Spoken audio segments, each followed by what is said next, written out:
Ta bëjmë një lidhje të shkurtër me Parkun Olimpik, aty ku ndodhet vota e diasporës, e kujtojmë edhe njerë që kanë ardhur 194.889 zarfe që përbëjnë 78.3% të regjistruarve të diasporës. Mola, përshëndetje. Beti të përshëndes, Luan të përshëndes. Në Parkun Olimpik pothuajse do të nis nga minuta në minutë dhe procesi i numërimit, ku duket se dy qarqet e para që do të hapin edhe procesin e numërimit për votën e diasporës do të jetë qarku Korç dhe qarku Lezhë, të cilat janë të parat që kanë afruar dhe materiale zgjedhore dhe kanë përgatitur proces verbalet nga komisionerët përkatës, të cilët do të vijojnë dhe me procesin. Beti, Luan, arsyeja pse Korça dhe Lezhë janë të parat që po e nisin këtë proces është sepse në Pustec, që i përket qarkut Korç, ka nisur numërimi aty duke u nisur dhe nga fakti që është bashkia më e vogël, ndërkohë që edhe Lezhë duket se nga minuta në minutë do të hap dhe kutit e para të numërimit.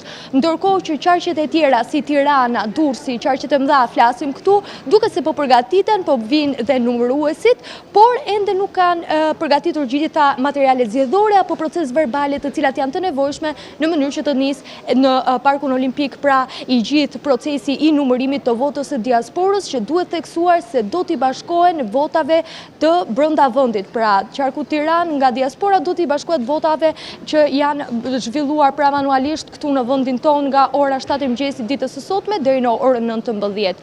Me ndihmën e operatorit nuk e di Beti, Luan, nëse mund të shikoni dhe... Po e shohim procesin e përgatitjeve ku besoj komisionerët janë gati për të nisur numërimin pas pak minutash. Po bën sens ajo që thot reporterja nga vendi ku janë kutit e votimit për të respektuar votën brenda qarkut. Sa kohë Pusteci është një bashki e vogël dhe atje rezultati del më shpejt, do të duhet të ndiqet pra e kanë zënë radhën ata. Dhe në fakt zonja Luzi po na thoshte që zona e Pustecit është zona që gjithmonë nxjerrë para rezultatin e zgjedhjeve. Po, por Luan, Beti, nëse më dëgjoni, nëse mund të them diçka? Po, patjetër.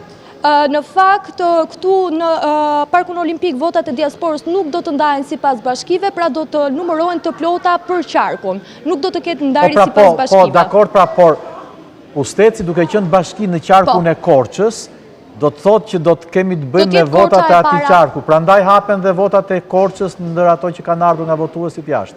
Pikërisht, pra edhe në zgjedhjet e kaluara gjithmonë ka qenë edhe bashkia Pustec ajo e para që ka nisur procesin e numërimit, dhe duket se edhe diaspora do të votojë, pra do të procedojnë në të njëjtën mënyrë. Do të jetë Korça e para që do ta hap procesin e numërimit edhe këtu në Parkun Olimpik. Mirë, të falenderoj shumë Mola Luku.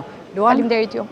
Po flisnim për pjesëmarrjen e ulët në votime, është gati 8% më pak nga